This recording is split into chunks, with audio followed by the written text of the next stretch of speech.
The problem with the living entity is that the living entity is mostly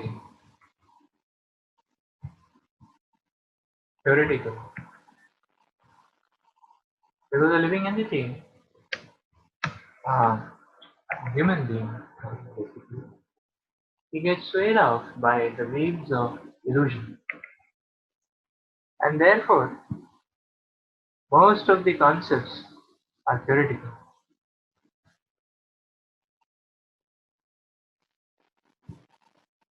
So,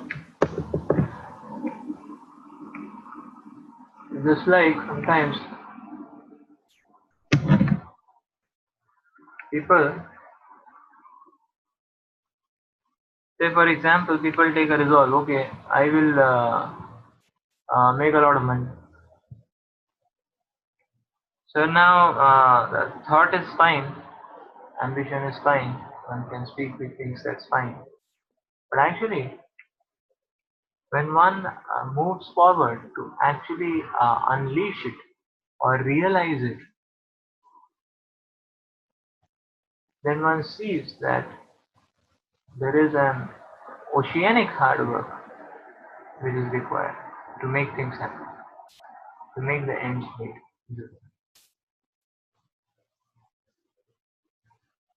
Or if one simply says, okay, I will, uh, if one simply says, okay,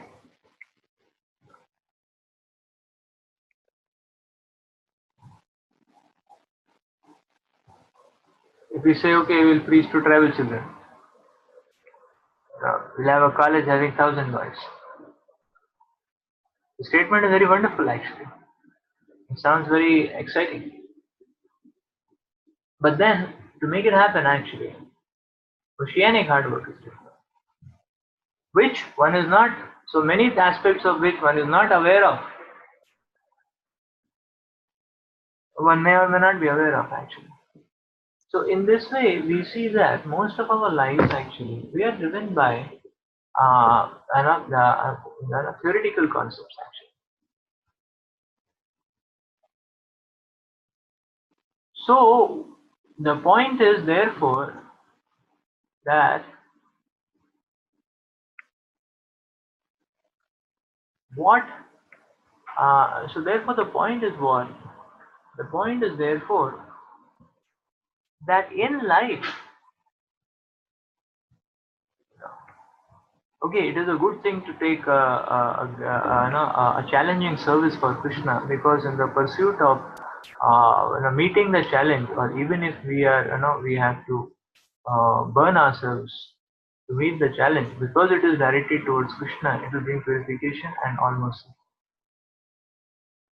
But when materialistic people see, then they see this in terms of a provocation, a theoretical provocation, and then that provocation is is actually converted into an obsession. People are obsessed about the idea that I want to have it.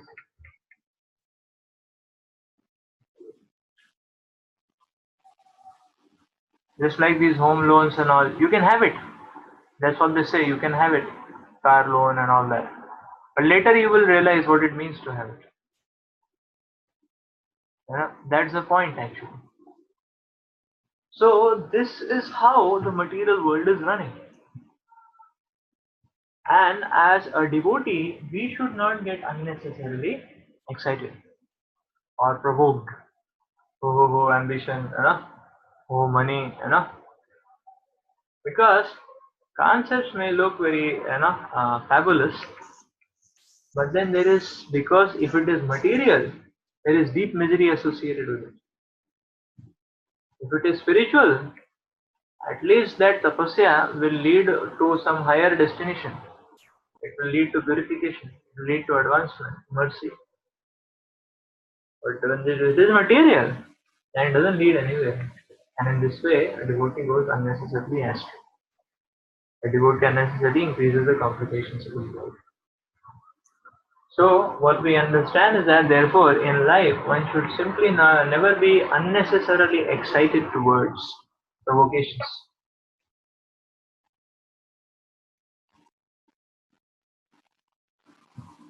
We get many times unnecessarily excited towards provocations, actually. And when we do so, our life, the index of our life becomes more miserable. At the same time,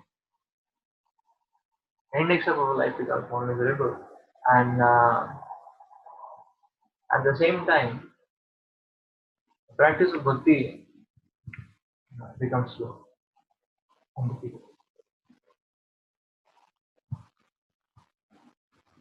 So that's why the clarion message, which Srila Prabhupada is highlighting here, is that the best strategy in life is to always base one's decisions on realization,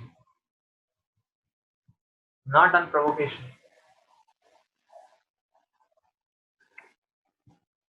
Always base one's decision on realizations, not on provocation. So, what does it mean? Realizations. So yes, so realization means basically, so now two things are there, or two scenarios are there. So if we work hard for Krishna, we will get realizations. Now suppose we don't have realizations, then what to do? And actually, Srila Prabhupada is presenting to us the Shastras, and he is presenting the realizations of the Acharyas. That is the point. So if we don't have our realizations, we can accept the realizations of the Acharyas, revealed in the Shastras, and we can base it on the realizations of the Shastras. That's the point. And we can base it on the realizations of the Shastras. So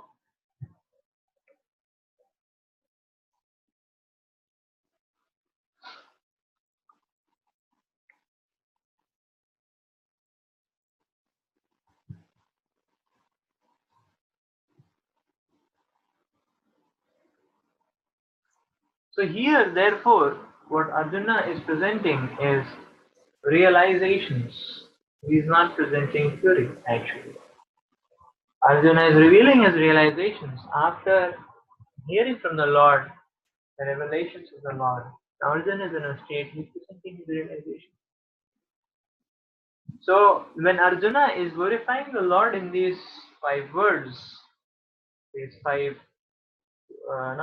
glorifications, these 5 epithets, when Arjuna is glorifying the Lord, then these 5 words have a lot of potency and weight in them. Because what Arjuna is presenting is a realized knowledge.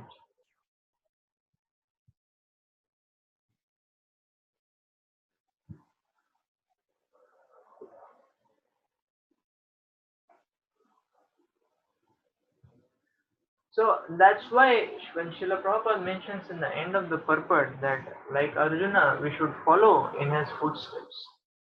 That simply means that let the radar be directed by the realizations and not by provocations. These provocations come in our life in terms of material ambitions. These provocations may also come in our lives in terms of proposals or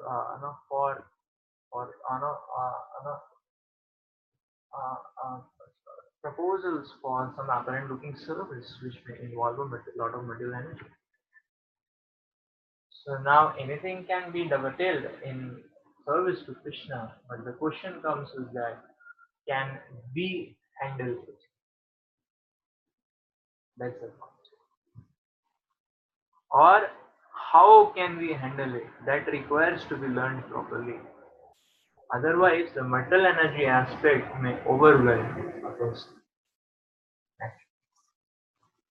Because dealing with material energy is dangerous always. And therefore, one has to make sure that he is able to handle it, process it like that. So just like we bite as much as we can chew, otherwise it overwhelms.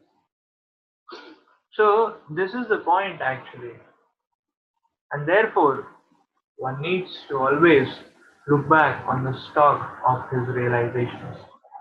And the realizations of the Shastras and Acharyas which are installed in our hearts by attentive Shravanam, Mananam, and realizations which the Lord mercifully ignites in our hearts when we move forward to serve Krishna.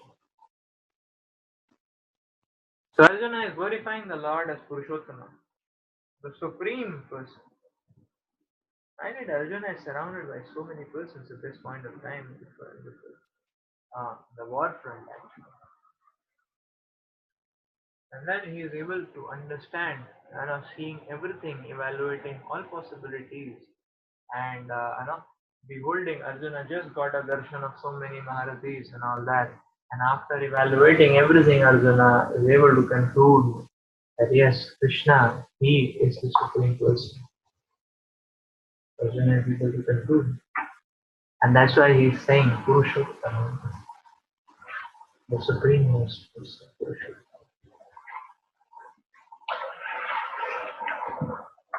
And then Prabhupada says, okay, you must say the Supreme Person, but then one may still not understand Krishna.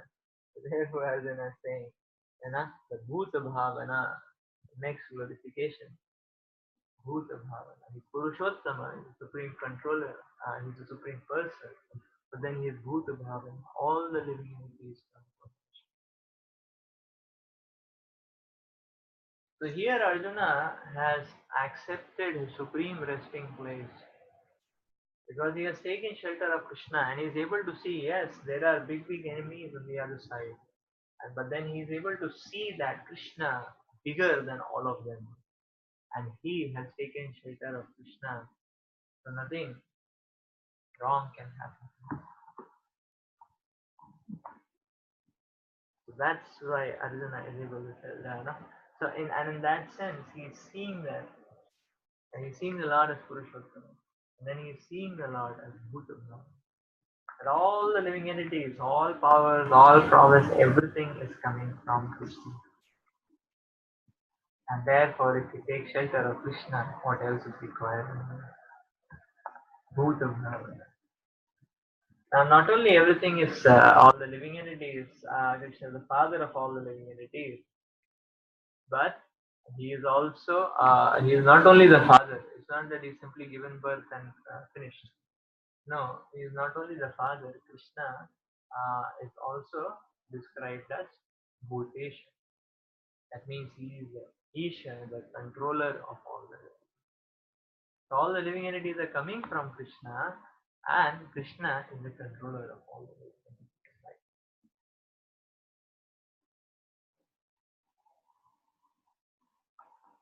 So therefore, if we are not able to,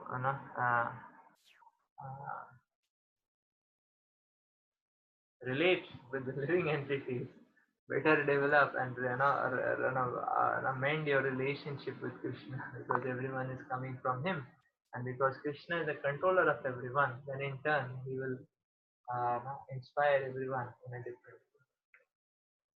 So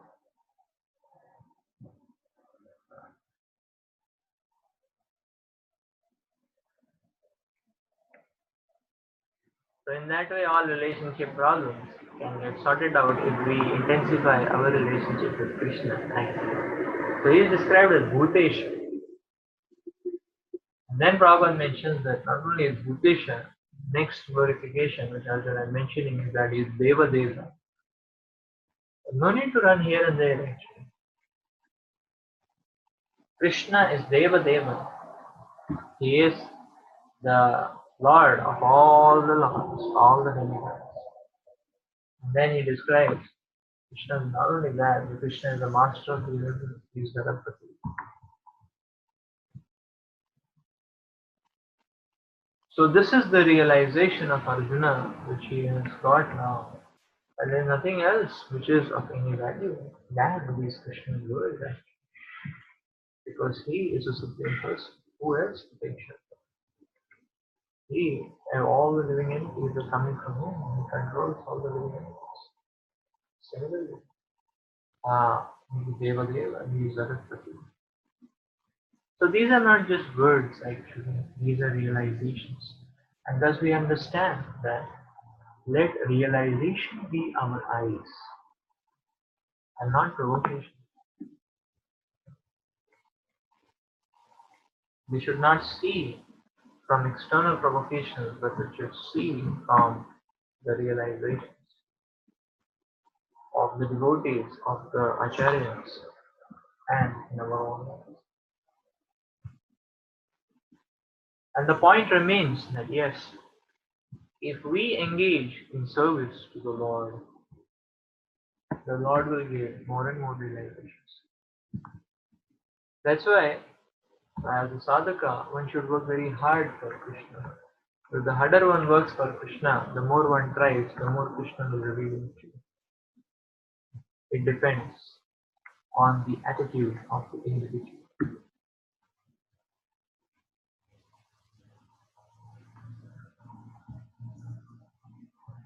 वक्तुम् अर्हसि अशेषेण दिव्यहै आत्मा विभूतया याभिर्विभूतिभिर्लोकान्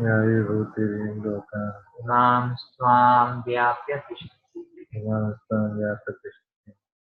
Please tell me in detail of your divine opulences, by which you pervade all these three worlds. So now in the next three verses, Arjuna is requesting Krishna to reveal his opulence. So this is the point actually.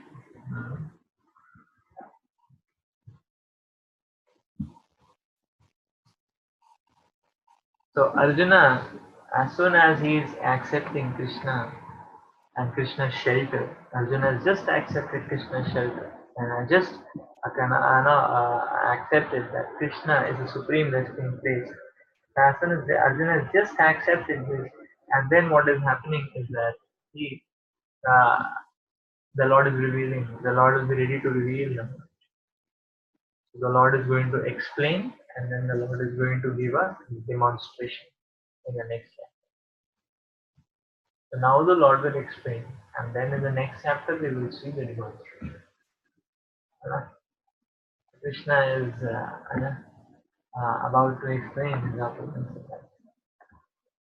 In this verse, it appears that Arjuna is already satisfied with his understanding of the Supreme Lord Krishna.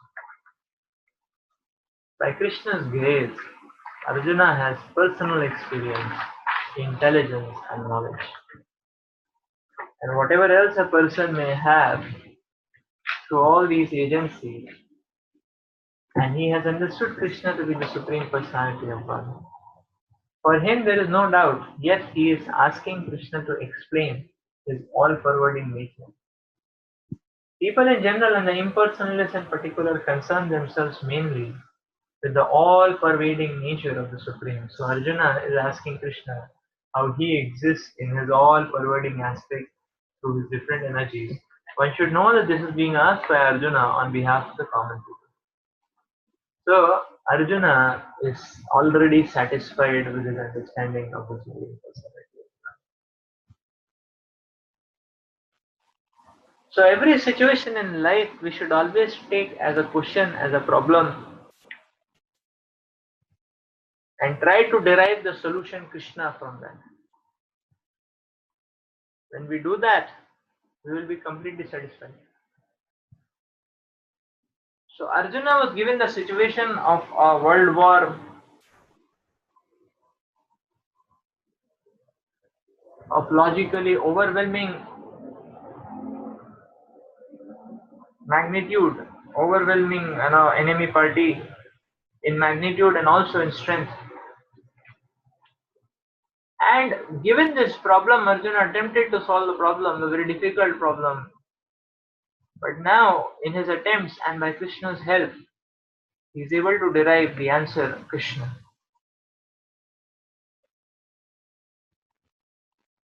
And because he is able to do that, Arjuna is fully satisfied. That is the point. So therefore, It is very important for a sadhaka to take every situation in life and derive the result, Krishna. That yes, given the situation, what did I do to serve Krishna? What did I do as an offering to Krishna? What did I do as an offering to Srila Prabhupada? So this is how we have to see every situation in our lives actually. And we see Arjuna as an Acharya is showing this example.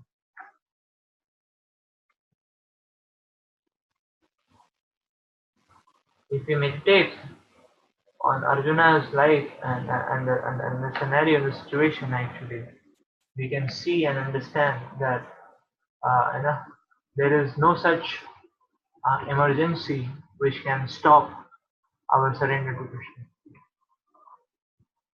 Arjuna is sitting on the battlefield and he's hearing from Krishna and he's worshipping Krishna, offering praise to Krishna, surrendering his life to Krishna. So you see what more fierce emergency can there be in life than the situation of Arjuna. But Arjuna is completely focused on hearing Krishna, worshipping Krishna, and that way surrendering to Krishna. So this is the point.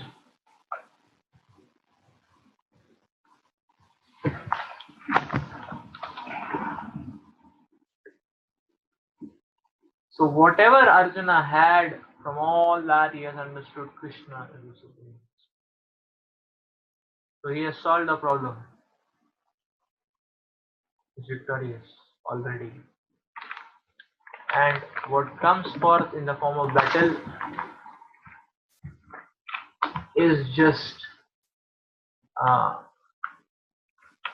the certificate. Just like somebody may complete his BTech and push off, he's already got jobs, already placed, he's already having a nice time.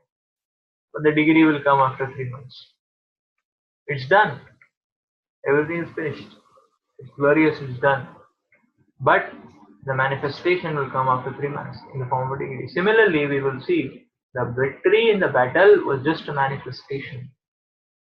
The actual victory is here, but Arjuna has been able to solve the problem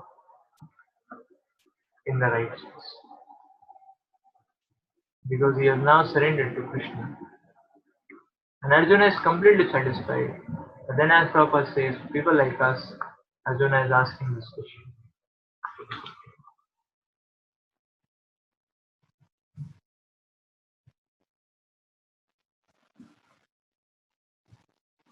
So therefore, whatever situation comes forward in life, we should see that we put everything Krishna conscious in that situation.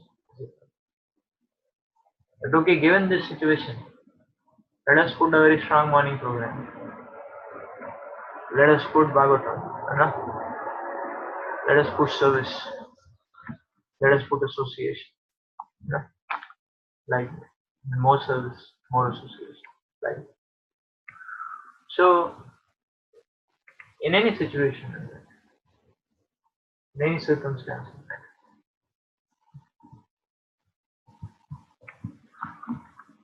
Katam vidyam aham yogin Tvam sada parichintayan Keshu keshu cha bhaveshu Chintyosi bhagavan maya O Krishna, O Supreme Mystic, how shall I constantly think of you and how shall I know you? In this, what various forms are you to be remembered, O Supreme Personality of Godhead? Keshu keshu cha bhaveshu chintyosi bhagavan maya. As it is stated in the previous chapter, the Supreme Personality of Godhead is covered by his Yogamaya. Only surrendered souls and devotees can see him. Now Arjuna is convinced that his friend Krishna is the Supreme Personality of Godhead. But he wants to know the general process by which the all-pervading Lord can be understood by the common man. Common men, including demons and atheists, cannot know Krishna because he is guarded by his Yogamaya potency. Again, these questions are asked by Arjuna for their benefit. The superior devotee is concerned not only for his own understanding, for the understanding of the mankind. So Arjuna, out of his mercy, because he's a Vaishnava devotee, is opening for the common man the understanding of the all-pervasiveness of the Supreme God. He addresses Krishna specifically as Yogin because Sri Krishna is the master of Yoga Maya, by which he is covered and uncovered to the common man. The common man who has no love for Krishna cannot always think of Krishna. Therefore, he has to think materially. Arjuna is considering the mode of thinking of the materialistic persons of this world. The word Keshu Keshu cha Bhavechu refer to material nature. Bhava means physical. Because materialists cannot understand Krishna spiritually, they are advised to concentrate the mind on physical things and try to see how Krishna is manifested by physical representation.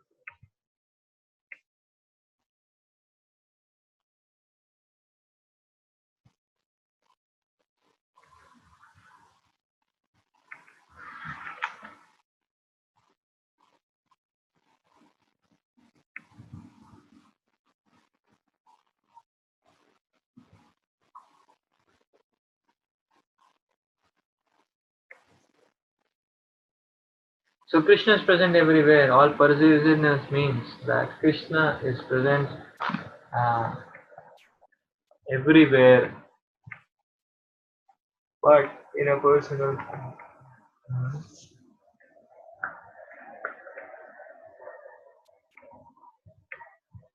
Krishna is equally reciprocated wherever he is present. We as Jiva find a great difficulty in handling too many things. But Krishna, because he is omnipotent, he can do it. So for Krishna, multiplicity is not a problem actually. And therefore, if we take shelter of Krishna, nothing can stop the Supreme Lord.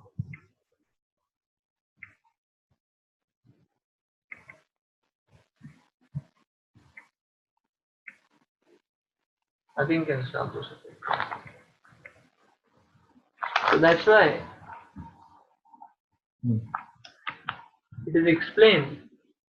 So Arjuna wants to establish how, in a step-by-step manner, one can relate with the Supreme Lord. So now the Lord is going to explain through physical representations how we can see Krishna, understand Krishna, understand the impression of Krishna can go, so that the impression of Krishna can go more deeper in our life. So the deeper the impression goes, it's like a staircase, so that we can lift our consciousness up over the staircase, walk step by step. So this is the point actually, that when vision is there,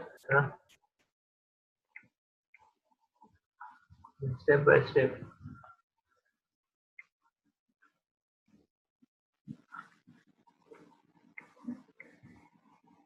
one can move, one can ascend towards the Supreme.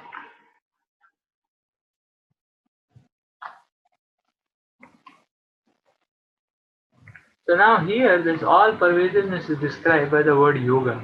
Now this is the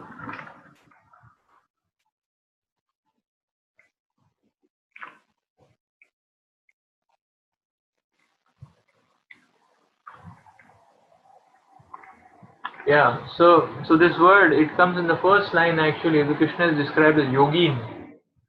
So how Krishna is described as yogi? So the word yoga is used in description of Krishna, which is important, because now proper translate this word yogi in the first line actually, it comes as a great mystic actually. Krishna is a great mystic, he's a yogin.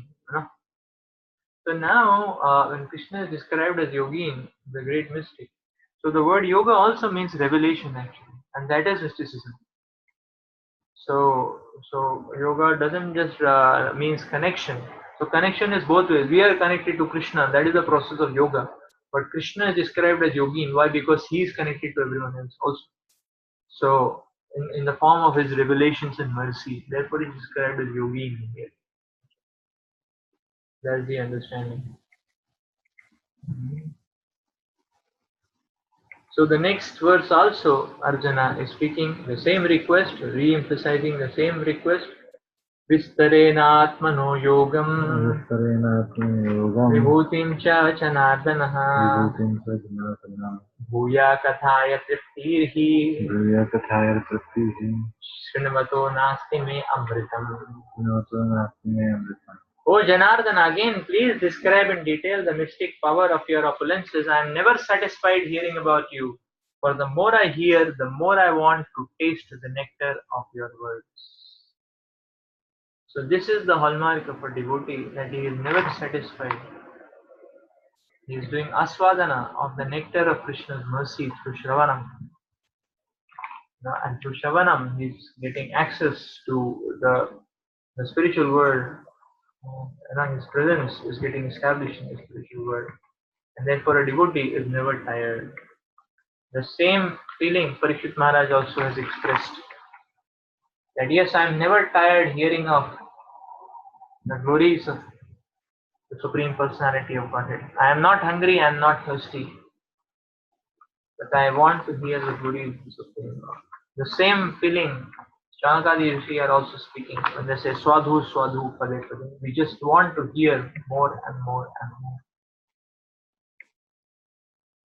So this is the point that actually we dive into Krishna's we dive deeper. We dive into Krishna's lotus feet, or the search for Krishna's lotus feet.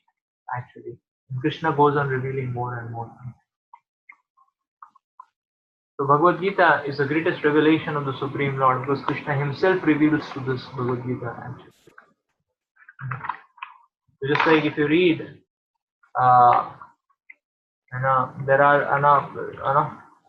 there are some books which you don't want to read actually. That is our college textbooks, and there are other books which one want to read actually. So each and every line in it may be very powerful. Say management books or things like that. Each and every line is inspiring. There are other books, every time you read it has a layered meaning. You can get deeper and deeper aspects of this meaning. But then Bhagavad Gita is such a book we read. Not only we get layers of meaning like that, but Krishna reveals in different ways also. It's a two-way process actually. The endeavor of the living entity to connect to the Supreme Lord and the Krishna's revelation. So both in communion is the yoga actually. So both in communion is a yoga actually, and therefore we will see that a devotee should always try to dive. We should always dive deeper and deeper into the understanding of Krishna consciousness. The externals may remain the same, but the depth goes on becoming oceanic. As Sripad Yamunacharya also explains, Yadavadi Krishna Padaravinde Navanavarasanam Udvyate Rantumasa. Newer and newer waves of realizations and ecstasy is going to come actually when we go deeper. Externally, the activities may remain the same. In contrast, in the material world, they have no substance, so therefore they keep changing simply externals. Today this fashion, tomorrow that fashion, and then again some other fashion. Because it's a hollow civilization, it's a hollow life. And therefore they simply keep changing externals just to show off that something is happening. But in the material world, nothing happens.